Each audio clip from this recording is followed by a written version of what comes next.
Magazine story podcast. Beautifully made speculative fiction. The magazine is edited by B. Morris Allen. I'm your host and narrator, Mike Ward. The story we have for you today is The Noise Inside by Vaya Pseftaki. Vaya Pseftaki is a writer, translator, creative writing teacher, and RPG maniac. Their fiction can be found either in Greek or in English in various venues. Now, without further ado, The Noise Inside by Vaya Pseftaki. Sheyen swallows hard and his ears pop. The noise stops. How long did it last this time? He glances at the water clock fixed on the wall. Longer than before.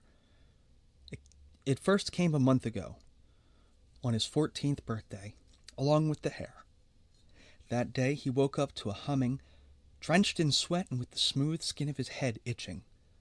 And no matter how hard he tried, he couldn't pinpoint where the humming was coming from. Until Sediniel barged in, and, by the horrified look on her face, he could tell the noise came from him. When it stopped, minutes later, hair had grown out of his head, blonde and smooth, already an inch long. And since then, every time the noise came, the hair grew. Sheyen kicks the sheets off. Footsteps on the corridor outside. He springs up, grabs the brush Mom gave him, and starts brushing his hair. Sheyen? It's Sediniel. Come on, you're not even half ready yet. She stops under the doorframe, peeks over her shoulder, and slips inside, carefully closing the door behind her. Her brand-new tattoos sway gently on the hairless skin of her head, long red strands like crowweed, rocking in sea current. She tiptoes her way to the armoire and throws his good shirt at him. Get dressed or fake sick, she says, arms crossed on her chest, and stop making the noise. I could hear it next door, just for today, please. Cheyenne's tongue feels rough. He swallows. His ears pop. His eyes linger on her wavering tattoos as she comes and sits beside him. He would have gotten them too on his birthday a month ago if it weren't for the hair that had ruined it all. Was it louder this time? He asks, and keeps brushing. But Sediniel has already fished the yellow book from under the bedding. The In-Betweens, a folk tale. Not this bullshit again, she says, and squeezes the book so hard her knuckles turn white. You are not an in-between. In-betweens do not exist. They are monsters our people invented because they shit their pants whenever they come across anything foreign, anyone that's not Vensamari. That's what your dad says? He snaps. Sediniel and her wisecrack opinions. Would she be so eloquent if it were her with the hair and the noise? No. She could never be in his place. His half-sister is a full Vensamari. Not like him. She is Delian's legitimate child, all hairless and perfect, and her art works just fine. No weird noise emanates from inside her, creeping people out. That's the truth, Sediniel says, and it's our dad. He's just Delian for me. He snatches the book from her hands and tucks it under the mattress. Ready for your big day?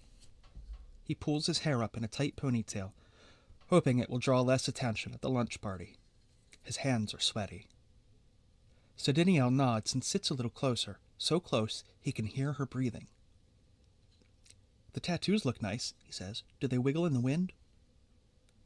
They'd better, unless they use the wrong ink. Don't worry, they're already moving. Sediniel stretches her neck to catch a glimpse of them on the large mirror across the room.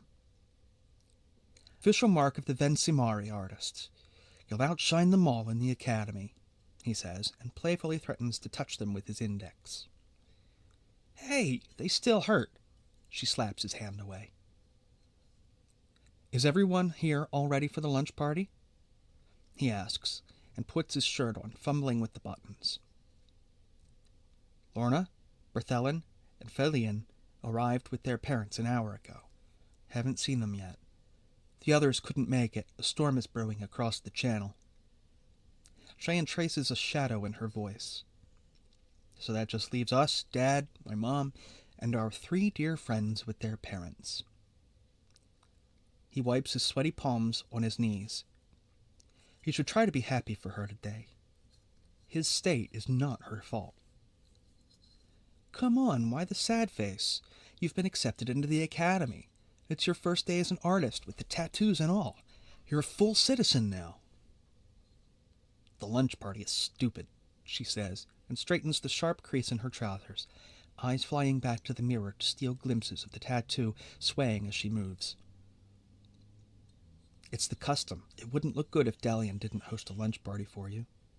It's embarrassing enough that I wasn't accepted in the academy, Cheyenne says, struggling to keep a level voice. He gropes his pockets for any forgotten candy. He finds none. I'd rather we went swimming, just the 2 of us. I'll get plenty of Lorna and her gang this year in the academy. And anyway, they're only here to gossip. Yes, gossip about his hair and the noise and how he's probably turning into an in-between. His eyes fall on the floor. He's not the only one disappointed with the turn of events. Sediniel also thought they would leave the house together, off to new adventures, to be trained in the art, off to adulthood. She might be one of Delian's 4 legitimate children, but her other brothers are much older, already scattered around the country, always away. She and Cheyenne were born only a month apart, and the scandal of a bastard child had swept Ven Saimar like no other. But Delian was firm on not sending Cheyenne away to the islands, to Caprice, to his mom's homeland. He had kept him close, raised him along with Sediniel. Mom never ceased being Delian's mistress, just as she never ceased flaunting her Caprici heritage. Her hair always long and braided in complex coifs, her clothes always a shade of blue or white, her accent always heavy. But Delian was the first artist, and just like that, the whole thing had been brushed aside as another harmless quirk of his. It helped that Cheyenne at least looked Ven Saimari, until the hair grew out and reminded everyone who his mom was. Don't worry, we'll just eat quickly, then we'll go swimming, and I promise I won't say anything stupid to your friends, he says, and gets up. They were your friends, too, a month ago. Cheyenne licks his lips. They're slightly chapped. Well, now they think I'm an in-between. That's so stupid. In-betweens are monsters. With twisted art and a mane, he says, without turning to look at her. Maybe it's not that stupid. The stories say that in-betweens are half Ven Saimari. And what's the other half, huh? Does the book say that they're half Caprici? The stories don't specify what the other half is. It's not important. What matters is that they're not Ven Saimari, he says through clenched teeth. What, do you think that all half Ven Saimari children turn out to be in-betweens? Yes, they might be rare, but don't you think we would know if people of mixed inheritance turned into monsters? Have you ever seen another half Ven Saimari? The borders have been strictly regulated for the past 50 years. So how the salt would we know? And all the signs are here. In-betweens are supposed to grow hair all over their bodies, and their eyes change color. They say weird things happen around them, and that noise is weird, isn't it now? A knot is climbing up his throat, and he speaks louder to push it down. They say in-betweens can put a hole through the world, and go to this place of theirs where they belong. It's even said they trick Ven Saimaris to follow them, and let them rot in there, lost in a strange land that looks like home, but isn't. The knot won't go away, no matter how loud he shouts. The lunch party is going to be a disaster. Sediniel puts her arm around his shoulders. Her skin feels cold against the light fabric of his summer shirt. No matter what they say, I like your hair. It's like your mom's. Cheyenne bites his lip. It's sunny, but he shudders. It's just one day. Don't let Lorna and her gang get to you. I'm sure Dad will get you into the academy next year. Your art is just different. He'll figure something out. Delian hasn't got the slightest clue what's wrong with me. It's been a month, and even he, the first artist, can't explain it. Neither the noise nor the hair. He accidentally bites the inside of his cheek and lets out a yelp. At least if he and Mom let me cut it, the noise might stop then. They can't let you do that. It's against the law for a non-Venismari. He looks at her. It's unfair. He shouldn't be ruining her party. His tongue tastes like wet cotton.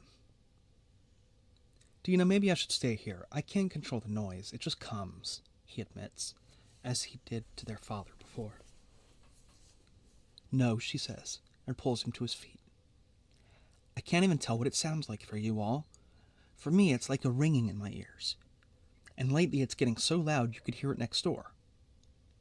Of course she did. I bet they heard it all the way down to the kitchen. Sedinio pulls his ponytail gently and pats his shoulder. Dad will figure it out. Next year we'll be in the academy together. Sheyen gazes into the mirror, at them standing side by side, her a bit taller than him. We look fine, Sedinio says, and opens the door. Sedinio was right. He should have played sick instead of joining the party. Sheyen can barely sit still and listen, eat and listen, drink and listen to them all celebrating. Even Latimer's delicious food fails to distract him. A sudden headache splits his thought in half. His ears start ringing. Can you hear it too? Sheyen does not look up. He only catches glimpses of the others out of the corner of his eye. Please, not now. No one is talking. Forks and fish knives frozen mid-air, steam wafting. The ringing in his ears fades as they wait, leaning slightly forward, but it doesn't go away. Barely heard, but still there. It's so strange, Lorna says, and pushes her chair back. Felion and Berthelin spring up, dropping their napkins from their laps. His so-called friends. Huh. He's barely seen them this summer. After the hair grew out all of a sudden, they just came around to watch him struggle with the brush. Such an exotic tool. And since the noise became strong enough for them to hear clearly, they've been totally thrilled. This freak friend of theirs is an endless source of entertainment. Sit down, Lorna's mother says, but Lorna has already rushed to her feet and looks around suspiciously, her eyes finally landing on Sheyen. Could it be coming from outside? Lorna asks. Oh, for salt's sake. Playing ignorant just to call him out is an insult not only to him, but to Sedinio. To fucking Delian, too. Sheyen keeps chewing his bream. Could there be something in the gardens? Berthelin whispers to Lorna, leaning toward Sheyen. Very funny, Berthelin. Yeah, the in-betweens are coming for you. Yes, the in-betweens are coming for you. Come on, children, don't be silly, Lorna's mother says, and turns back to her plate, her cheeks flushed. The ringing fades away completely. Sheyen hardly resists the urge to rub his ears. The others don't need more fuel. It was like the rumbling before an earthquake, Berthelin says, grasping for words. But there was a high pitch to it, too. It was like your gut clenching when you hear something being torn. Enough. This is nonsense. His omniscience, Delian says. So nonsense it must be. Lorna's mother grants Delian a nod and a prim smile. She gathers her shawl around her shoulders and clears her throat. Nonsense, says Delian Nadir, first artist of the academy. So yes, let's keep eating fish. Berthelin is the last to sit back down. As he takes a seat by Sheyen, he leans over to leer and whisper.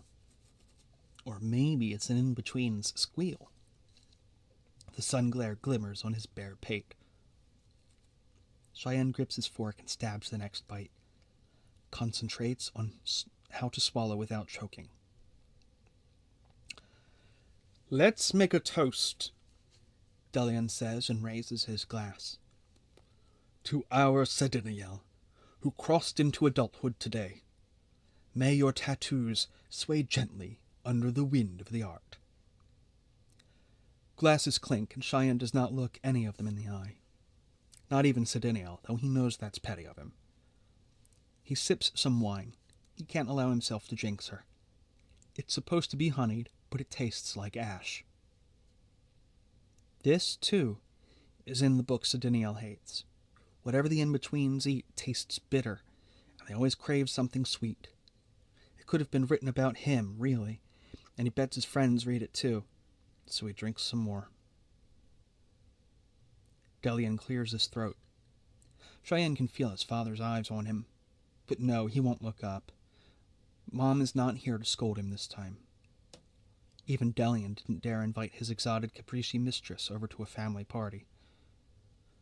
Cheyenne's presence was never questioned, since he used to look like the rest, and Sediniel wouldn't have it otherwise. But things have changed, and clearly Delian didn't realize how much.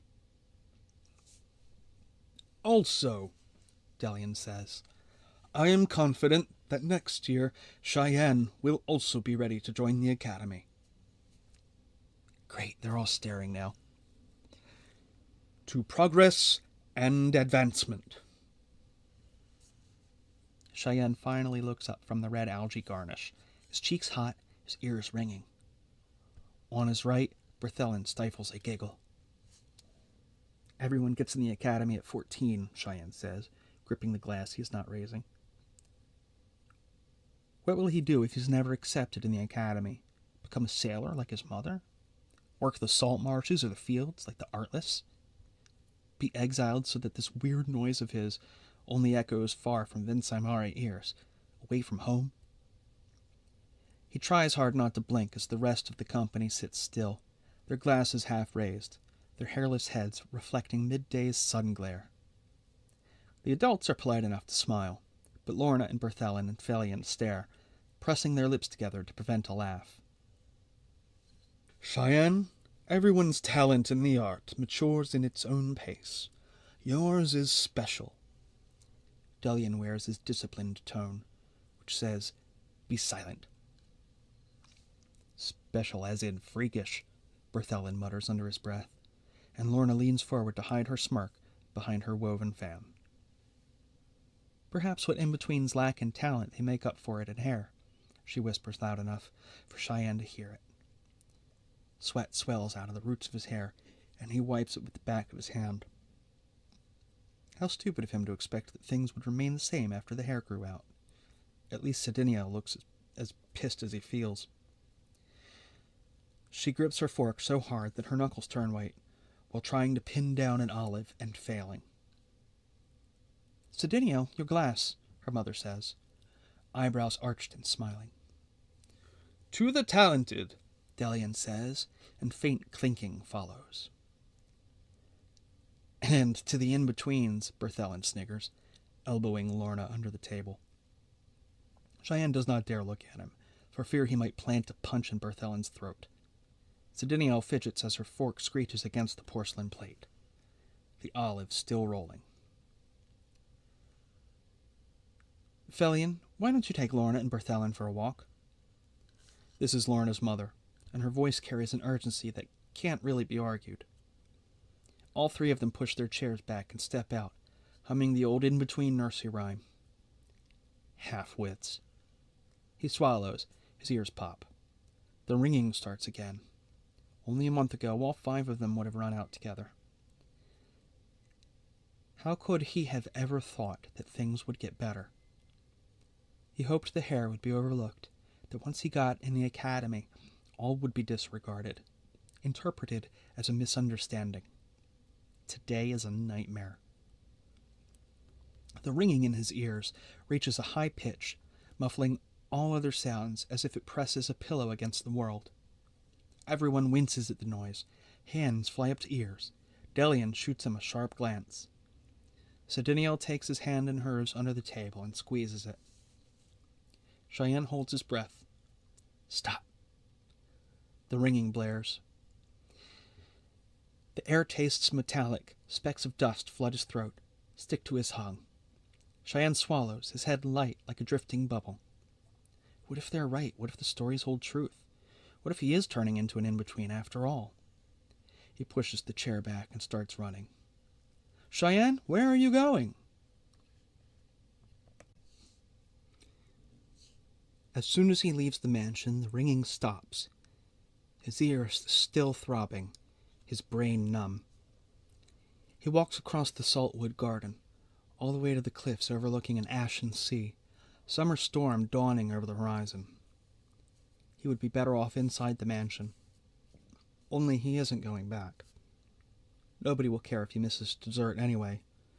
All of them too busy cooing over Sediniel's new tattoos. All of them ignoring that he also turned 14 months ago, and yet no tattoos for him. A stick breaks underfoot, and he turns to see Sediniel resting against a tree trunk, looking at him over an apple. The scarlet tattoos meander on the skin of her bare skull under the shallow breath of the wind. They make her look like the rest of them, all grown up, ready to harness her talent in the art. You hate apples, his voice scratching his throat. Just throw it away.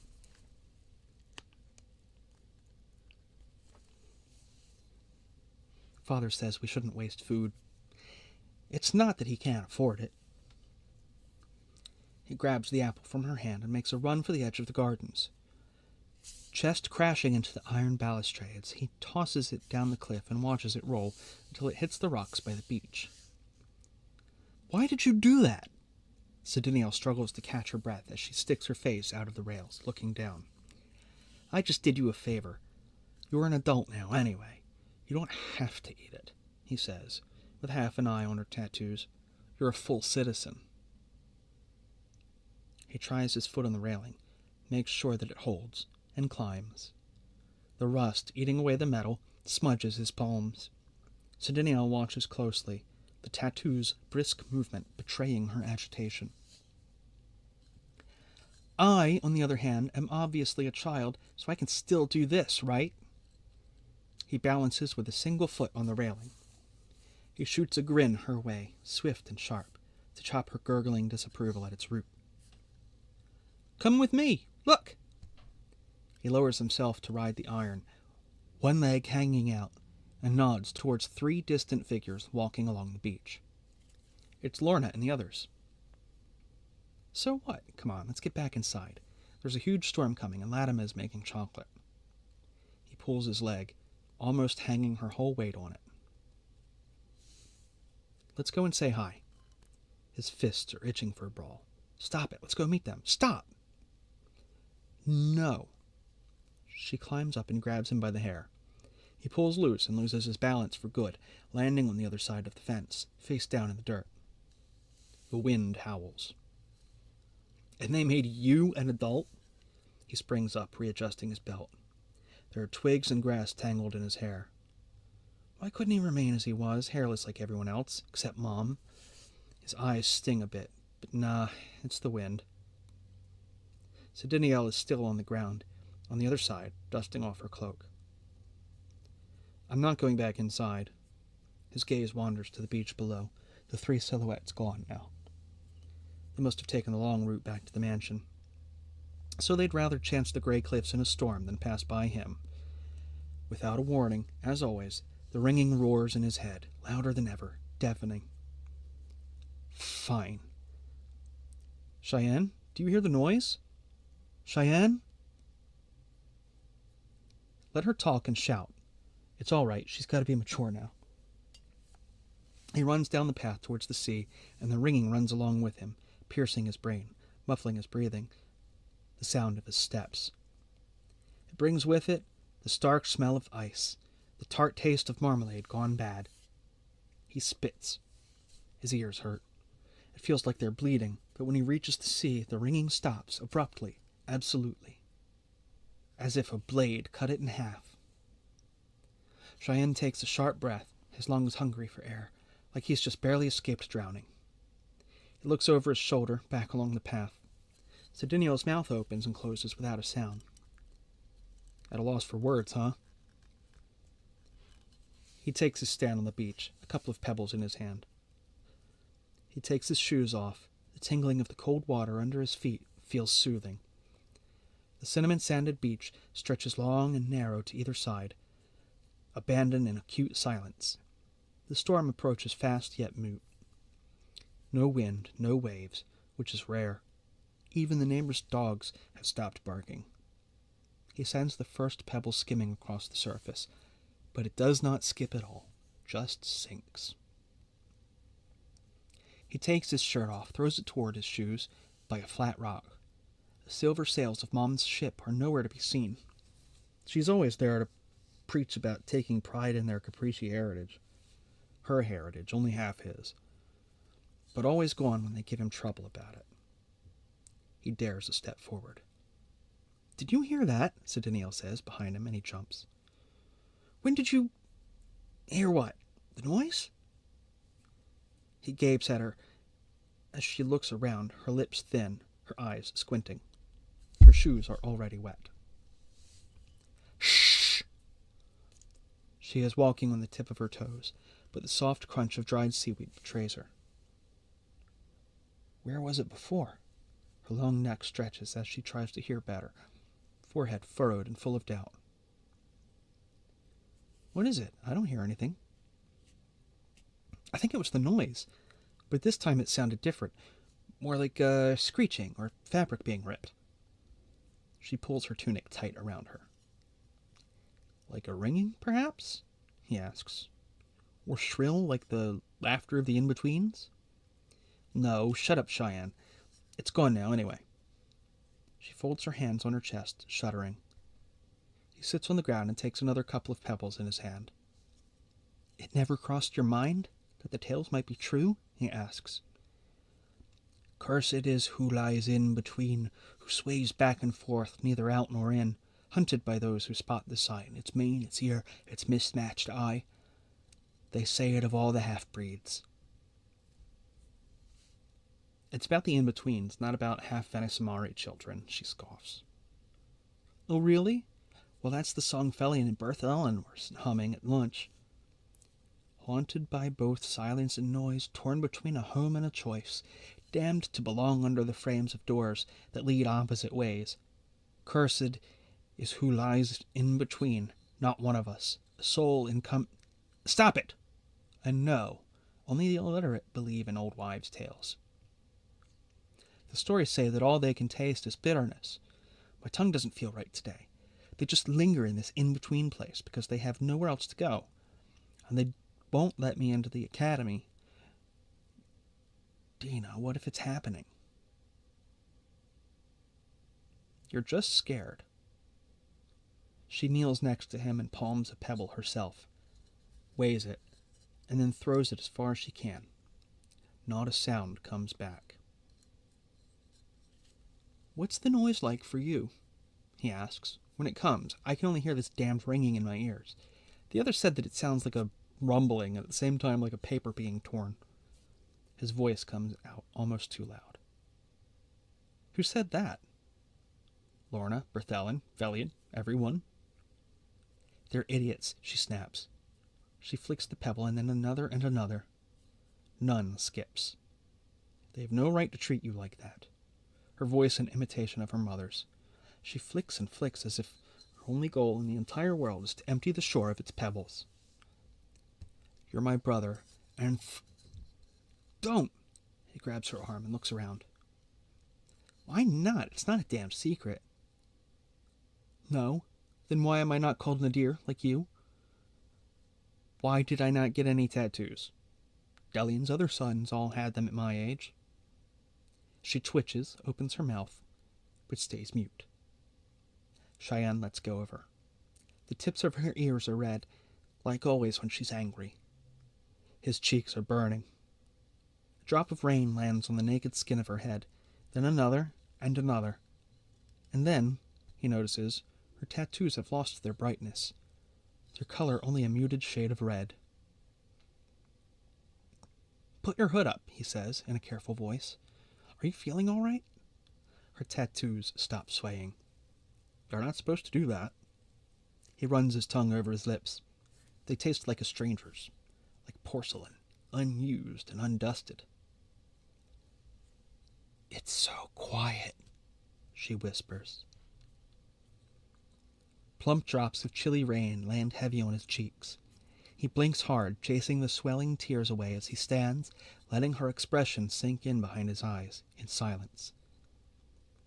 This silence they share, and this noise they don't. Sedeniel suddenly looks back, towards the mansion, rainwater racing unhindered down her nape, soaking her light green tunic. Tell me what you heard before. I need to know, Sheyen says. No. Why not? Her nails must be down to the roots the way she's biting them now. Was it that horrible?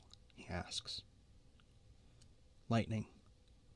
9 woven blossoms, 8 woven blossoms, 7 woven blossoms, but no thunder. Yes, like flesh being torn. The rain taps against the rocks. The wind scoops in, and he gasps as tiny needles prickle his skin, reaching deep to his lungs. Something is missing from the landscape, but he cannot tell what. He bends down to get his shirt and shoes, which lie drenched near her half-eaten apple. The sounds are missing. Leave it, let's go. Sedeniel, I need a favor. What? It's the hair on my head. That's what's making the noise. That's about the stupidest thing No, think. The noise started when the hair appeared, and it's getting worse every day. And if there's any truth in the stories, we must stop it. What if my eyes are next? What if I wake up and one of them is suddenly blue or brown or anything other than green? What if I drag you to the in-between place? Lightning. I need to shave it off. I don't care if Mom gets angry or disowns me or lectures me forever. She's not mixed. She's just foreign. I should have got rid of the stupid hair a month ago. It's illegal to shave it. You're not a Venismari to go around bald. You have to get approval first, she says, in one breath, looking at him straight in the eye.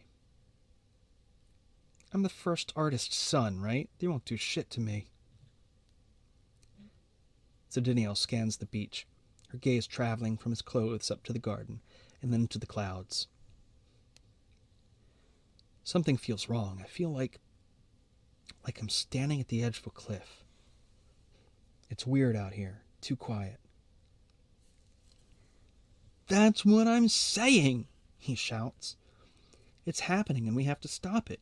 Will you help me get rid of the hair? Mute lightning flashes. A wave swells and crashes against the rocks without a sound. Sedeniel presses her lips together and holds her breath. Rain drenches her in silence. Fine. Her eyes linger on the soundless waves. But only if you come back to the house with me. Now. Sheyen nods, relief spreading on his shoulder blades like warm butter. He'll sneak in through the kitchen so nobody sees. They run back, Sedeniel first with Sheyen lagging behind her to steal a last glance at the wrinkled sea. Mom had better be back soon.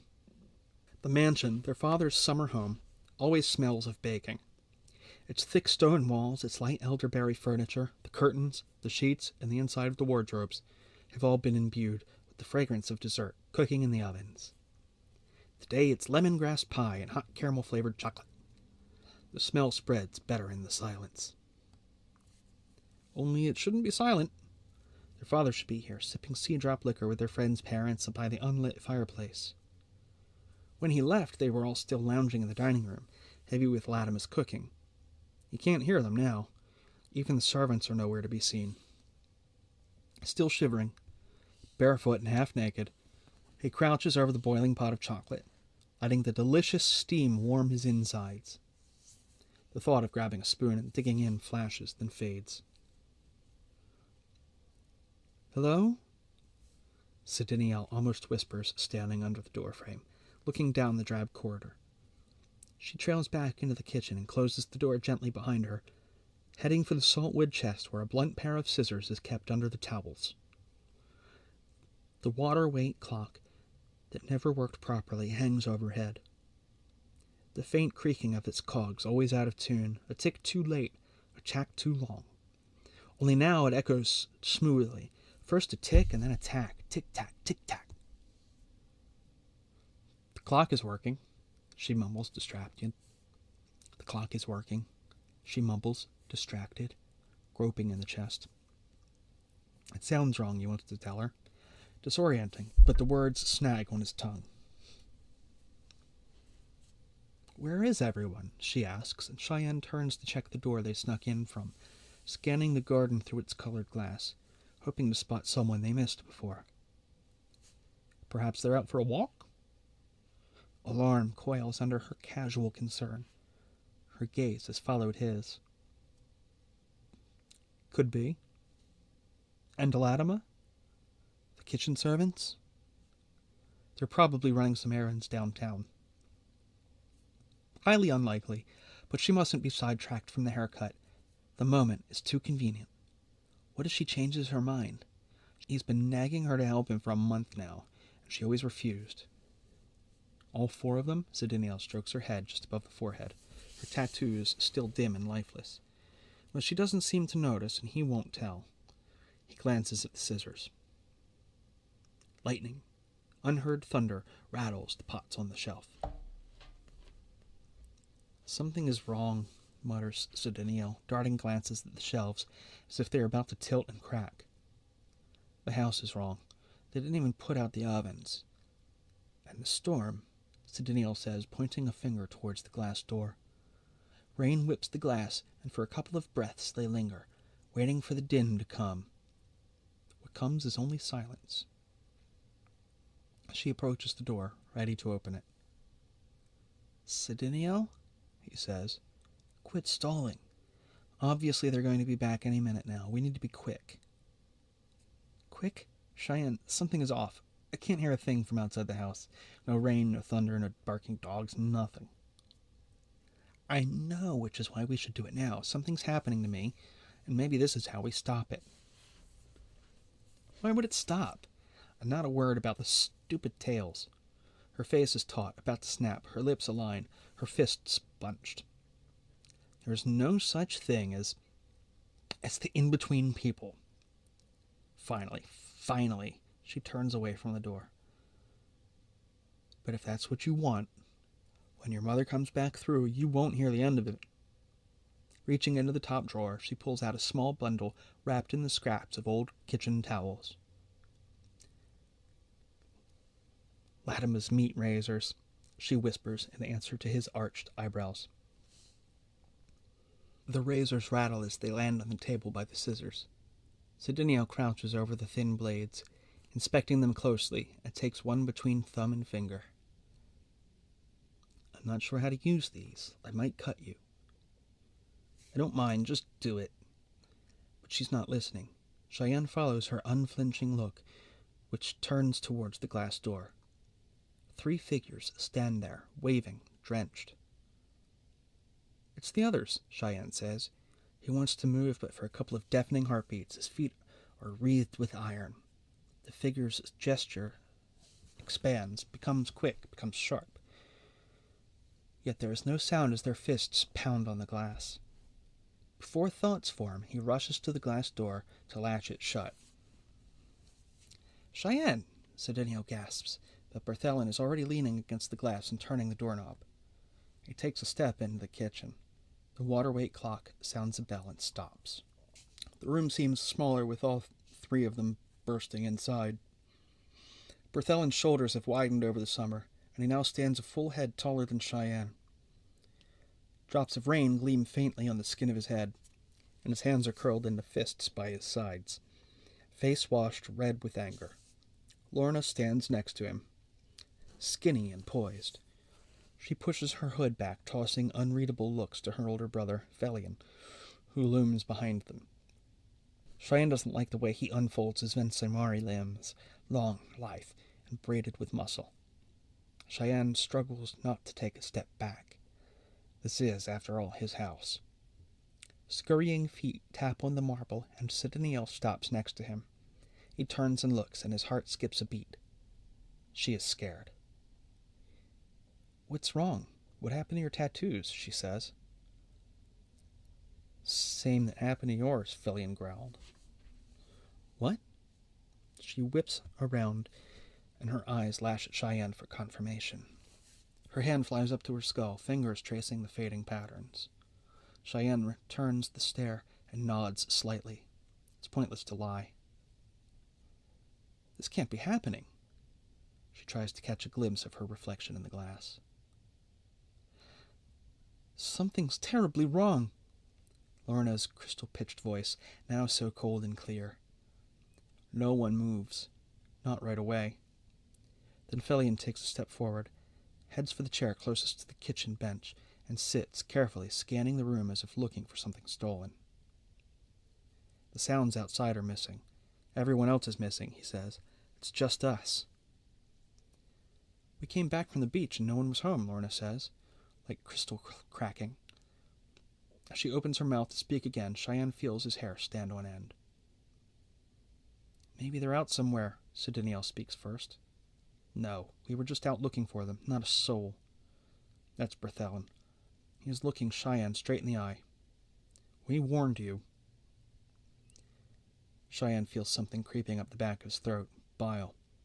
His stomach is a tight knot that presses his chest, presses and presses, a sour taste in his mouth. He needs to run, only he won't. What, are you serious? The noise took them. He took them. He's an in-between. Lorna's voice comes out flat. Sheyen was with me all day. He didn't do anything. How could he? How could anyone? Are you stupid? Did you hit your head on something?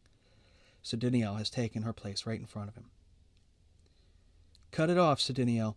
You've heard the noise inside him. He sent them to the in-between place because he hates them all. Time is a drowsy cat arching its back slowly. Lorna looks so different now that Sheyen realizes that he doesn't really know her. Not the girl he played tag with. When they ran until their lungs were about to burst, stumbled on a root and feigned falling and then kissed. A swift brush of lips against lips, followed by secret smiles and a prickly sensation running right under his skin. How would he do that? Sediniel roars. How? Shut your mouth, Felion stands up, arms ready to strike. You shut up, you rotten pig-fly shit! Sheyen pushes his sister aside and walks up to Felion. A blow just under the ribs might be enough to force him down, if he moves fast. Berthelen jumps Sheyen from behind. He falls on Sheyen hard, knocking him flat on the marble. Before Sheyen can crawl back up, Berthelen sits on his waist, knees on his sides, squeezing tight, pinning him, face down. Stop it, you tarnished half-breed, Berthelen says. Bring them back. He grabs Sheyen by the hair, and pulls up so hard that Sheyen hears a loud crack at the base of his neck. Berthelen loosens his grip, but as Sheyen's still pinned down, there's little he can do. He squirms, growls, and gasps. Stop! What are you doing? Sediniel's voice pierces Sheyen's ears, and only now he realizes she's been going like that for some time. Bring them back! Berthelen leans close to his ear and shouts as if he's about to spit his lungs out. Just a minute and I'll fart them out, Sheyen snorts. He would sneer, but he feels the skin on his face stretch tight on his cheekbones. Bring them back, you soulless mutt. It's the hair. Get rid of it. Make it stop, Lorna shouts. I'll do it. Sediniel's voice comes out strained, almost choked. Let me do it. We were about to cut his hair anyway. She brandishes the razors and the scissors. Felion steps back. That's what he wanted me to do, right, Sheyen? He can barely turn his head to see her. He wanted to get rid of the stain, true enough, but this stain he now sees will never leave. It has spread, quick as ink on white linen. Blending in is not going to happen. The tattoos are not going to happen. Kissing Lorna again is not going to happen. Fuck her. Lorna is standing by the boiling chocolate pot. Cutting it is not enough. Let's burn it off him. Make sure it never grows again. Sheyen's mouth turns numb, his tongue a sack of sand about to crumble. Hold him tight, Felion barks. Sheyen gulps down air too thin to fill his lungs. You've gone mad, Sediniel hisses, close by, on his right. Berthelen ignores her, digs his knees deeper under Sheyen's ribs, making him wince and writhe. Metal clatters. Lorna gasps. Now. Sediniel releases a holler. She charges at Berthelen, pouncing on him like a rabid dog. Berthelen screams and loses his grip. His muscles bowstring taut, veins sizzling with panic. Sheyen rolls over and pushes himself up. He lunges at Felion and Lorna and thrusts at the pot they're holding. Metal clanks, and Felion shrieks as the pot lands on his toes. Boiling chocolate spills over his arms, feet, and clothes, quickly spreading on the floor. Velian stumbles back, eyes wild, scalded arms flopping. Sheyen whips around to check on Sedinio, sprawled in the corner by the glass door, lips bleeding. Berthelin marches towards her. Sheyen thrusts at Berthelin to push him aside. Sedinio launches first, razors in hand, before Berthelin's foot digs into her groin and sends her crawling. Sheyen clashes into him and shoves him aside, hard. He sweeps to his sister, razors scattered on the soiled boards. Lightning. Her eyes swell with angry tears, her jaw fixed tight. He props her up, and together they rush to the glass door. The door behind them stands ajar, while they pant their way through the garden. There is no denying it now. The world outside the house has been stripped of every sound, an animated painting raging around them. The rain pours down, mute and cold, turning the soil to mud. The leaves shake on the saltwood trees without a rustle. Run. He drags her on until they reach the fence, where they climb over, supporting each other, limbs shaky. They careen down the path to the beach. We need to get away from the house. His voice hoarse. The pebbles churn under their feet as they reach the rocks just above the water and stop. A slurping sound ripples the silence. The sound of flesh breaking, the rumbling of a mouth full of stones, a high-pitched screeching. So that's how it sounds. The noise, Sedinio whispers. A hunched figure stands on the spot where Sheyen's clothes should be, by the rocks. No taller than he, dressed in his shirt, wearing his shoes, lank golden hair hanging drenched to his ankles. Bony tattooed hands huddled up to his chest, clenching the discarded apple. The figure sups its juice, swallows and buries its face in the fruit, gnawing. Lips pulled back. There are no teeth, just gums. It sucks and swallows and never looks up, famished. The noise emanates from inside it, growing louder with every chunk it gobbles. Sheyen takes his sister's hand and gently pulls her closer, her breath rasping in his ear. The creature stands just steps away from them. Sheyen can't bear to look at its face. The creature smacks its lips, sucks at its gums, and stumbles forward.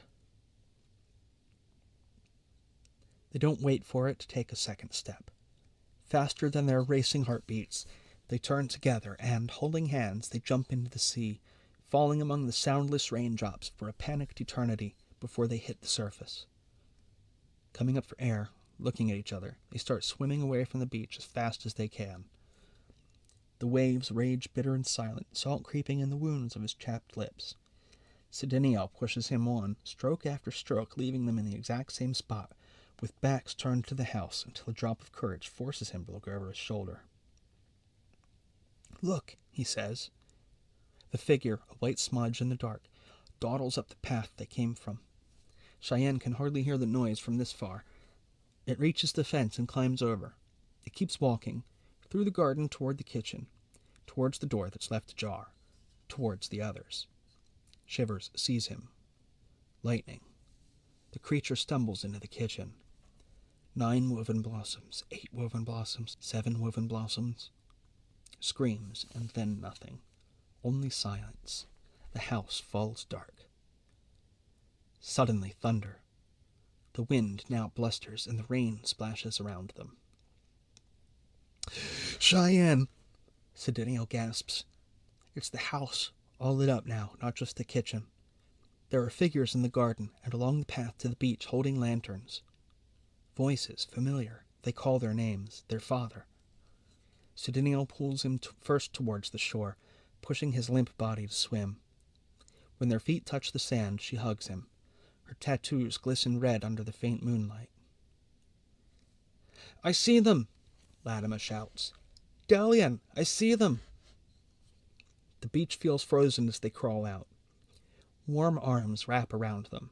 Their father's face looks estranged, stripped, as it were, of color. Where were you? Latimer has run down with blankets. We've been waiting in the house, thinking you would be back by nightfall. She stifles a sob. We've looked for you everywhere. Where were you? Sheyen? Their father rubs his arms to warm him. Latimer is cradling Sidiniel. Limbs limp, Sheyen stares back through the tangled hair. "You're bruised," his voice frays. "Sheyen, what happened?" He shakes him hard. "Where are the others? Were you together?" He sees them now, the parents of Lorna and Berthelin and Thalion, lanterns in their hands, their eyes wild as they search for those who are not there. "Where are they?" his father asks again. Sheyen turns his head towards his sister, licks his lips. They're sore. Sidiniel nods slowly, licks the tears that reach down to the corners of her mouth. Sheyen seals his lips shut. He rubs the lobes of his ears. For now, it's quiet inside him.